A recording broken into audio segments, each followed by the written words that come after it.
Hello दोस्तों, मैं प्रवीण कुमार अपने यूट्यूब चैनल पर स्वागत करता हूं। चलिए आज हम लोग रीजनिंग के नेक्स्ट वीडियो की बात करते हैं। जैसे कि प्रीवियस वीडियो में हम लोग पासेस से जुड़े 3 प्रकार के क्वेश्चनों को देखे थे। आज हम लोग जो 4th प्रकार के क्वेश्चन पूछे जाते हैं, जो कि है खुला पासा यानी ओपन डाइस के बारे में बात करेंगे। तो इसको बहुत ही आसानी से समझेंगे और ये जितना 6 प्रकार के क्वेश्चन दिखाई दे रहे हैं उसको करने के बाद आप खुले डाइस से यानी जो खुला पासा है उससे रिलेटेड कोई भी क्वेश्चन कर सकते हैं। तो चलिए शुरू करते हैं। तो क्वेश्चन को हल करने से पहले थोड़ा सा एक पॉइंट ध्यान रखिएगा कि किसी भी सतह का अपोजिट सतह उसके पास दिखाई नहीं देगा। यानी कि जो ये मान लीजिए ये क्लोज डाइस है, तो इसका अगर 2 का अपोजिट 6 है तो ये 2 के सामने कहीं भी दिखाई नहीं देगा, यानी इससे संपर्क में वो सतह नहीं होगी। इस बात को ध्यान रखें। यदि जो खुले डाइस है, ये जो आप फिगर में देख रहे हैं, ये सब खुला डाइस का प्रकार है, यानी कि ये इसी डाइस को खोलने से ये प्राप्त हुआ है। तो इसके अगर अपोजिट को पहचान गए कि ए का अपोजिट कौन सा होगा, बी का अपोजिट, सी का अपोजिट, तो इससे रिलेटेड क्वेश्चन को हम लोग कर सकते हैं। इस क्वेश्चन में यही बताना होता है कि इससे यदि हम लोग क्लोज डाइस का निर्माण करें तो इसमें से कौन सा डाइस का निर्माण होगा। तो चलिए इसी को देखते हैं। तो सबसे पहले इसका अपोजिट लिखते हैं। तो ए का अपोजिट होगा ई और बी का अपोजिट होगा एफ और यहाँ पे सी का अपोजिट होगा डी। अगर इतना पता कर ले तो हम लोग इस विकल्प को आसानी से चुन सकते हैं कि इससे कौन सा डाइस का निर्माण होगा। तो चलिए देखते हैं कि इनमें से कौन सा डाइस का निर्माण होगा। तो इसको ध्यान रखना है कि ए का अपोजिट है ई, बी का एफ और सी का डी। तो इसमें से देखिए यहाँ पे ए, डी और सी लिखा है। तो यहाँ पे देखिए यहाँ पे सी और डी एक दूसरे के अपोजिट है और अभी बताए कि अपोजिट एक साथ दिखाई नहीं देंगे। तो यहाँ पे देखिए सी और डी एक साथ दिखाई दे रहे हैं, इसलिए ये विकल्प नहीं होगा। इसी प्रकार विकल्पों का एलिमिनेशन करेंगे। तो चलिए सेकंड विकल्प को देखते हैं। तो लिखा है यहाँ पे ए बी ई। तो यहाँ पे देखते हैं कि देखिए यहाँ पे ए और ई आया है और ए ई चूंकि एक दूसरे के अपोजिट है तो ये कभी भी एक साथ नहीं आ सकते, इसलिए ये भी विकल्प रॉन्ग है। यहाँ पे देखते हैं तो बी और एफ, देखिए यहाँ पे बी और एफ भी एक दूसरे के अपोजिट है और यहाँ पे आया हुआ है, तो ये भी विकल्प नहीं होगा। तो श्योर है कि 4th विकल्प होगा। तो थोड़ा सा इसको देख लेते हैं। तो देखिए यहाँ पे ए का अपोजिट होता है ई और ई कहीं नहीं है। यहाँ पे बी का अपोजिट होता है एफ और एफ नहीं है और सी है और सी का अपोजिट है डी और डी भी नहीं है, यानी कि ये विकल्प श्योर सही होगा। तो इस प्रकार 3 विकल्प को एलिमिनेशन के द्वारा भी इसको हल कर सकते हैं। चलिए अब बात करते हैं सेकेंड प्रकार के क्वेश्चन को। तो यहाँ पे देखिए इसके हम लोग अपोजिटों को लिखते हैं। यहाँ पे एक का अपोजिट होगा 3 और 2 का 4 और 5 का 6। तो इस विकल्प को हम लोग देखते हैं। तो देखिए यहाँ पे विकल्प को ध्यान से, तो ये देखिए यहाँ पे ये छूट गया है।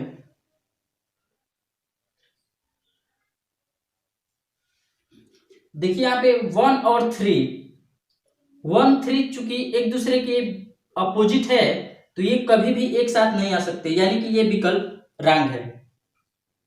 यहाँ पे बात करें, देखिए यहाँ पे भी 5 और 6 चूंकि एक दूसरे के अपोजिट है और आए हैं, तो ये भी विकल्प नहीं होगा। इस विकल्प की बात करें तो देखिए 2 3, 2 का अपोजिट होता है 4, 4 नहीं है। 3 का अपोजिट 1 होता है, 1 भी नहीं है, यानी कि ये विकल्प सही होगा। इस विकल्प को देख लेते हैं। तो देखिए यहाँ पे 2 और 4 एक दूसरे का अपोजिट है जबकि यहाँ पे आए हैं, यानी कि ये विकल्प गलत है। तो इस प्रकार हम लोग क्वेश्चन को करेंगे। तो चलिए अब बात करते हैं 3rd प्रकार के क्वेश्चन को। तो इसका अपोजिट लिखते हैं। तो एक का अपोजिट होगा 3, यहां से 6 का अपोजिट होगा 4 और जो बच गया 2 का अपोजिट होगा 5। तो इस प्रकार हम लोग विकल्प को देखते हैं। तो देखिए यहाँ पे 1 का अपोजिट होता है 3 और 3 नहीं है, ठीक है। 2 का अपोजिट होता है 5 और 5 नहीं है, यानी कि ये विकल्प सही है। थोड़ा सा विकल्प को देख लेते हैं। तो यहाँ पे 1 4 है 4 और 6 है, और चूंकि 4 6 एक दूसरे का अपोजिट है इसलिए ये विकल्प रॉन्ग होगा। यहाँ पे देखते हैं तो 2 और 5 भी दिया हुआ है तो ये भी विकल्प रॉन्ग होगा, और यहाँ पे 1 और 3 भी अपोजिट है और यहाँ पे दिया है तो ये भी रॉन्ग होगा, यानी कि विकल्प फर्स्ट सही होगा। अब बात करते हैं फोर्थ प्रकार के क्वेश्चन के, जो कि बहुत ही इंपॉर्टेंट है, ये क्वेश्चन एग्जाम में आते हैं। इसमें क्या होता है कि सबसे पहले इसके अपोजिटों को लिखते हैं। तो देखिए यहाँ पे अपोजिट 1 का 3 होगा और 2 का 4 होगा, लेकिन 5 का जब ये ऐसे फोल्ड होगा तो ये इस प्रकार का आकृति का निर्माण करेगा। थोड़ा सा देखिए यहाँ पे,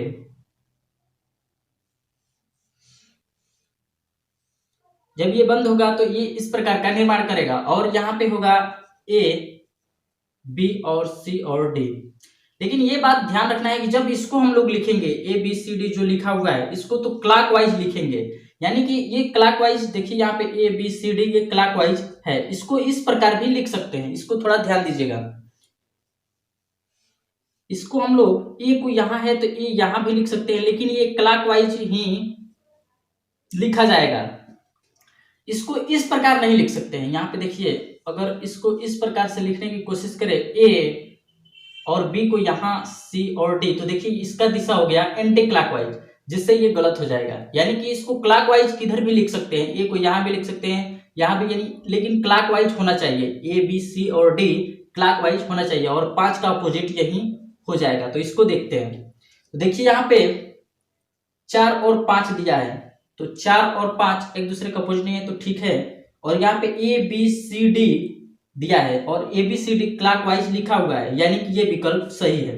इस विकल्प को देखते हैं तो 2 और 3 एक दूसरे का अपोजिट नहीं है तो ये भी सही है, लेकिन यहाँ पे देखिए ए बी सी और डी, देखिए ये भी क्लॉकवाइज लिखा हुआ है, यानी कि ये भी विकल्प सही है, ये भी विकल्प सही है, 2 विकल्प सही है। इसमें से कोई जरूरत नहीं है कि एक ही विकल्प सही हो, ऑप्शन में दिया रहेगा कि दोनों विकल्प सही है, एक विकल्प सही है, या ए बी ऐसे दिया रहता है। तो यहाँ पे देखिए, यहाँ पे है 2 3 4, तो देखिए यहाँ पे 2 और 4 एक दूसरे के अपोजिट है, जो कि यहाँ पे दिखाई दे रहे हैं, तो ये कभी भी नहीं हो सकता है, इसलिए ये विकल्प गलत है। यहाँ पे देखा जाए तो देखिए ये एंटी क्लॉकवाइज लिखा है, ए बी डी सी लिखा है, यानी कि ये गलत है। तो चलिए अब इसको ध्यान रखिए। अब नेक्स्ट क्वेश्चन की बात करते हैं। तो इसको करने के लिए सबसे पहले आप इसके अपोजिट को लिखते हैं, तो ए का अपोजिट हो जाएगा, ए का अपोजिट हो जाएगा सी, और बी का अपोजिट हो जाएगा डी, और यहाँ पे एक्स का अपोजिट हो जाएगा। देखिए यहाँ पे जब ये इसको फोल्ड करेंगे तो ये अपोजिट साइड चला जाएगा। यहाँ पे क्या हो रहा था कि ये जब फोल्ड कर रहे थे ये उसी साइड हो रहा था, तो इसलिए इसको क्लॉकवाइज लिख रहे थे, लेकिन ये चूंकि इसको फोल्ड करने पे ये अपोजिट साइड चला जा रहा है, इसलिए इसको एंटी क्लॉकवाइज लिखेंगे। तो इसका जब वर्ग बनेगा तो इस वर्ग को थोड़ा ध्यान देना है, जब ये बनेगा तो यहाँ पे 1 है तो यहाँ पे 2 होगा, ये नहीं कि यहाँ पे, जब यहाँ पे लिखेंगे तो ये क्लॉकवाइज हो जाएगा। तो 1 2 3 4, यानी इसको इस प्रकार से लिखना है, 1 2 3 4 को 1 2 3 4, यानी एंटी क्लॉकवाइज। इसको इस प्रकार से नहीं लिखना है, नहीं तो गलत हो जाएगा। 1 2 3 4 इस प्रकार से लिखने पे ये गलत हो जाएगा, और ये 1 यहाँ भी हो सकता है, 2 यहाँ, माने मतलब कि ये घूमता रहेगा। तो चलिए इसको देखते हैं विकल्प से। तो देखिए यहाँ पे है बी और सी, चूंकि एक दूसरे का अपोजिट नहीं है तो कोई दिक्कत नहीं है, लेकिन इसको देखें 1 2 3 4 जो कि क्लॉकवाइज लिखा हुआ है, 1 2 3 4, तो ये हो जाएगा गलत। इसकी बात करें तो देखिए यहाँ पे 1 2 3 4, 1 2 3 4, और इसको एंटी क्लॉकवाइज लिखा है तो ये तो सही है, और ए बी भी एक दूसरे का अपोजिट नहीं है, इसलिए ये विकल्प सही होगा। यहाँ पे बात करें तो देखिए यहाँ पे ए और सी दोनों एक दूसरे का अपोजिट है और यहाँ पे लिखा हुआ है, तो ये विकल्प गलत हो जाएगा, क्योंकि अपोजिट एक साथ दिखाई नहीं देते हैं। और यहाँ पे देखिए तो 1 4 3 2, 1 4 3 2, लेकिन यहाँ पे देखिए बी और डी जो एक दूसरे का अपोजिट है और यहाँ पे लिखा हुआ है, इसलिए ये विकल्प गलत हो जाएगा। तो ये इसका विकल्प सेकंड नंबर सही है, तो इसको ध्यान रखिएगा ये, और ये इसको बहुत ही अच्छे से ध्यान दीजिए। तो चलिए अब नेक्स्ट क्वेश्चन की बात करते हैं। तो इस क्वेश्चन को करने के लिए थोड़ा सा ध्यान दीजिए इसको। सबसे पहले इसका अपोजिट लिखते हैं। तो त्रिभुज का अपोजिट हो जाएगा डॉलर, ओ का अपोजिट हो जाएगा चतुर्भुज, और यहाँ पे थोड़ा सा ध्यान देना है, सी प्लस डी मिलकर ए प्लस बी का अपोजिट होगा, यानी ए प्लस बी बराबर सी प्लस डी एक दूसरे के अपोजिट है। तो यहाँ विकल्प में देखें तो ए प्लस बी और सी प्लस डी चूंकि एक दूसरे का अपोजिट है लेकिन दिखाई दे रहे हैं, इसलिए ये विकल्प गलत है। यहाँ पे देखें तो ए प्लस बी तो ठीक है, यहाँ पे त्रिभुज और डॉलर एक दूसरे का अपोजिट है और आए हैं, तो ये भी गलत है। यहाँ पे देखा जाए तो सी प्लस डी, यहाँ पे ओ और डॉलर है, चूंकि एक दूसरे का अपोजिट नहीं है, इसलिए ये विकल्प सही होगा। यहाँ पे देख लेते हैं तो ओ और चतुर्भुज जो कि एक दूसरे का अपोजिट है और यहाँ पे आया है, इसलिए ये विकल्प गलत हो जाएगा। तो चलिए इस प्रकार से डाइस से रिलेटेड सभी क्वेश्चन को देखें। तो आशा करता हूं कि ये वीडियो अच्छा लगा होगा। अगर वीडियो अच्छा लगा है तो कृपया चैनल को सब्सक्राइब कीजिए, लाइक कीजिए तथा दोस्तों के साथ शेयर कीजिए। मिलते हैं हम लोग इसके नेक्स्ट वीडियो में, तब तक के लिए।